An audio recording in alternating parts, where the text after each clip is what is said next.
Plusieurs personnes me demandent comment est-ce qu'ils peuvent faire pour investir 100 dollars aujourd'hui dans les crypto-monnaies et devenir peut-être millionnaire demain. C'est une question qui n'est pas facile à répondre. Et quand j'ai posé la question sur ma page Facebook, c'était pour comprendre déjà comment vous vous preniez si vous avez aujourd'hui devant vous quelqu'un qui vous poserait cette question-là. Et quand je vois les commentaires, je comprends que plusieurs personnes ont déjà quand même compris un bon nombre de choses dans l'écosystème crypto-monnaie et je suis vraiment fier du travail que nous avons accompli au vu de ces commentaires. Plein de personnes ont compris qu'il faut d'abord commencer par la formation. Et on voit plusieurs personnes qui vont se lancer dans les crypto-monnaies ou bien se lancer dans les activités de façon globale, dans un projet, dans un business, sans rien comprendre. Ils vont se lancer en se disant, ok, c'est un coup de chance. Par chance, on peut réussir. C'est vrai, par chance, on peut réussir. Mais quelle est la probabilité de réussite? C'est toujours une question de probabilité. Et si les probabilités sont très très faibles, si les statistiques sont très très faibles, alors vous devez augmenter votre probabilité. Et justement, la formation vous permet d'augmenter votre probabilité. Quand vous allez par exemple faire, je ne sais pas trop quoi, du PMUC, du pari sportif, et ainsi de suite, les probabilités que vous gagnez sont très très faibles. On n'exclut pas qu'il y a de possibilités de gagner. Donc quelqu'un qui va ne pas prendre le chemin peut-être de la formation et se lancer directement dans les crypto-monnaies, il peut bien évidemment se faire beaucoup d'argent, mais à quelle probabilité? La probabilité est véritablement faible. Donc, pour quelqu'un qui a 100 dollars, comment est-ce qu'il va se comporter? Ce que je vais dire dans cette vidéo, bien évidemment, ce ne sont pas des conseils financiers parce qu'Elvis n'est pas un conseiller financier. Il y a bien d'autres formations sur ma page Facebook, différents liens sur mes différents sites de formation que vous pouvez bien évidemment utiliser pour améliorer déjà les connaissances qu'on va donner et ajouter à ce qu'on va partager dans cette vidéo, bien évidemment. Le lien, c'est en description de cette vidéo. Donc, pour quelqu'un qui a 100 dollars et qui veut investir dans les crypto-monnaies, je vais te recommander une chose en premier. La première chose, c'est d'abord ta formation. La formation, ce n'est pas forcément que tu dois aller payer une formation quelque part. Ça peut demander que tu prennes le temps de lire. Quand tu prends le temps de lire, tu es en train de te former. Il y a tellement de vidéos sur YouTube, il y a tellement de sites qui donnent des informations concernant la crypto-monnaie, il y a tellement d'endroits, de plateformes Telegram et de groupes que tu peux justement utiliser pour t'éduquer, pour te former. Ça, c'est la formation. Ça va demander un certain temps, bien évidemment.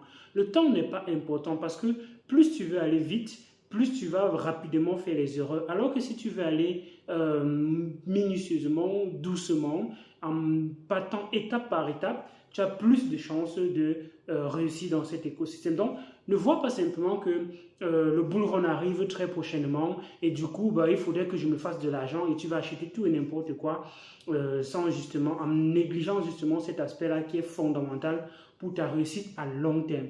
La réussite à court terme, c'est peut-être évident pour certains projets. Tu peux acheter quelque chose, demain tu deviens riche, mais le plus important, c'est qu'est-ce que tu en fais par la suite. Qu'est-ce que tu as acquis dans cette richesse que tu as peut-être eu de façon peut-être rapide comme ça. Qu'est-ce que tu as eu comme connaissance? Qu'est-ce que tu peux transmettre? Qu'est-ce que tu peux en faire demain par exemple? Est-ce que tu peux conseiller quelqu'un? Il y a tellement de questions que tu dois te poser en dehors de l'argent.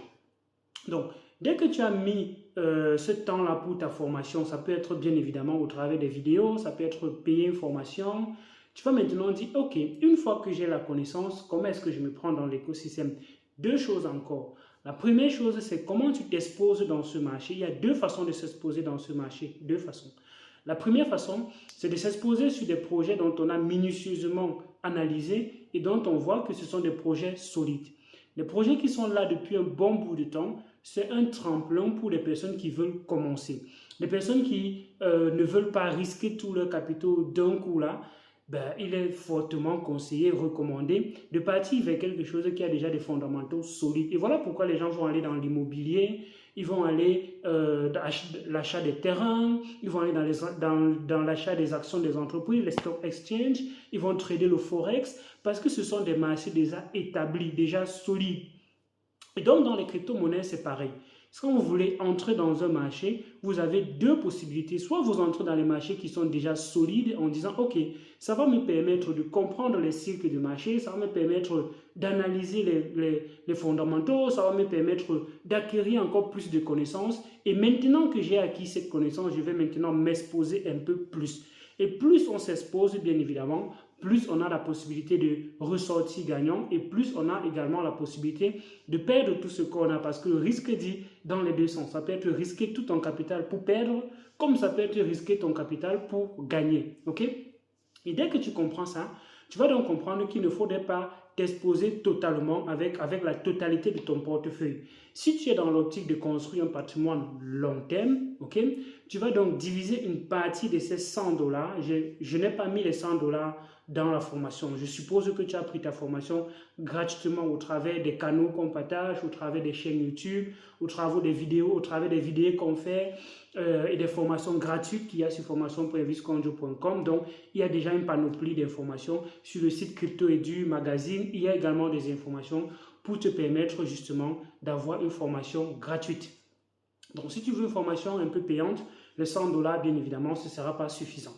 Donc, une fois que tu as déjà cette formation et que tu veux maintenant investir les 100 dollars, tu vas donc exposer une partie de ces 100 dollars sur des projets qui sont beaucoup volatiles et ce sont des projets dont tu peux dire, ok, une analyse simple me dit qu'à chaque bull run, il y a un shitcoin qui devient le top. Bien évidemment que je ne conseille pas les shitcoins, mais les faits sont là, les statistiques parlent d'elles-mêmes.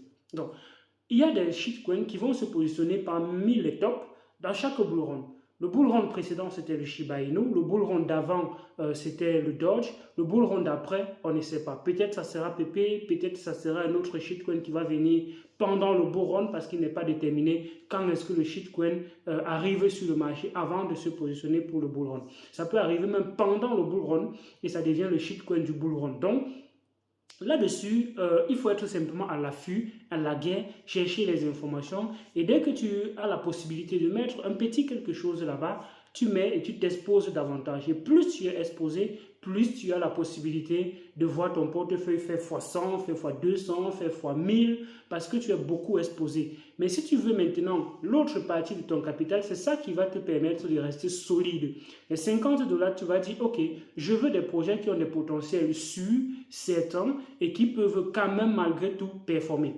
Et là, tu vas voir des projets qui sont là depuis un bon bout de temps, qui ont construit pendant le bear market et qui sont en train de se repositionner pour le bull run. Et c'est comme ça que tu vas mettre une partie de ton capital là-dessus en se disant, ok, si l'autre partie qui est beaucoup volatile finit par ne rien me donner par la suite, alors j'ai quand même cette autre partie qui est beaucoup plus stable, qui peut quand même performer et avoir des performances de x5, x10 quand même qui ne sont pas négligeables. Donc, une fois que tu as traversé le premier bull run, parce que les 1 million de dollars, ça ne va pas se faire en un bull run, malheureusement. Une fois que tu as traversé le premier bull run et que tu as pris la vidéo, la formation sur comment se comporter pendant le bull run, les étapes d'avant, les étapes pendant, les étapes d'après, tu vas donc comprendre que tu vas stabiliser une partie de ton portefeuille. Et une fois que tu as stabilisé cette partie de ton portefeuille, tu recommences à t'exposer progressivement en splittant encore en deux. En utilisant la partie qui est plus volatile, tu vas donc permettre d'augmenter la partie qui est moins volatile. Et le but, c'est de te focaliser sur l'agrandissement de la partie volatile, non volatile.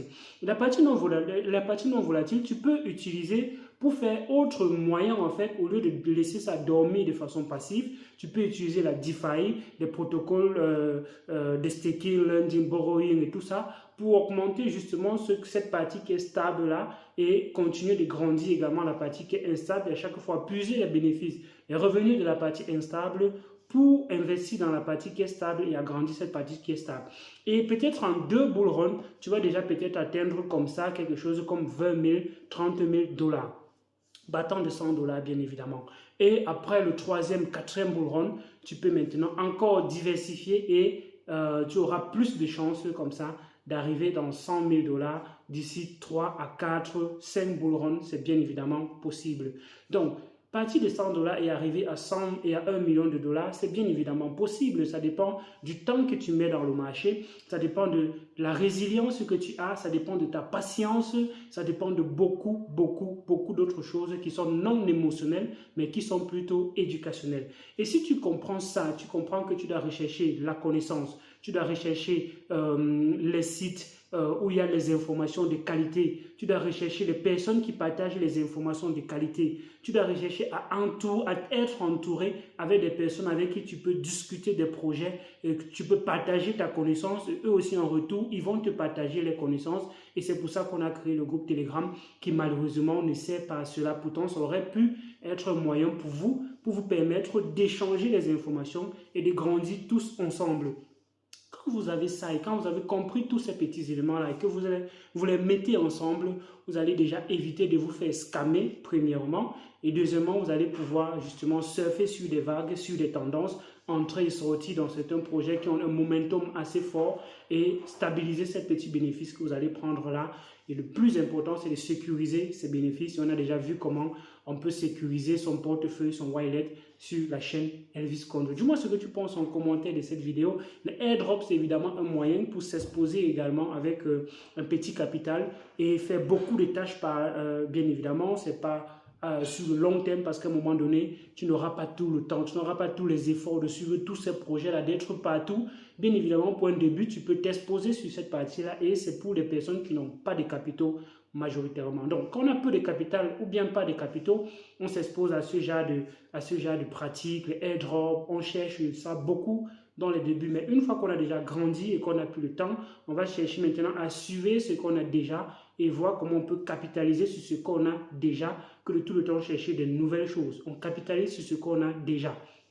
Donc, c'était Elvis Condo. Dis-moi ce que tu penses en commentaire de cette vidéo. Like, partage et abonne-toi pour ne rater aucune des vidéos. C'était très bref. Je ne voulais pas être aussi assez long, mais j'espère au moins que tu as capté l'idée, que tu as pigé l'idée de comment faire pour partir de $100 à $1 million. À d'autres vidéos sur la chaîne Elvis Condo. Ciao.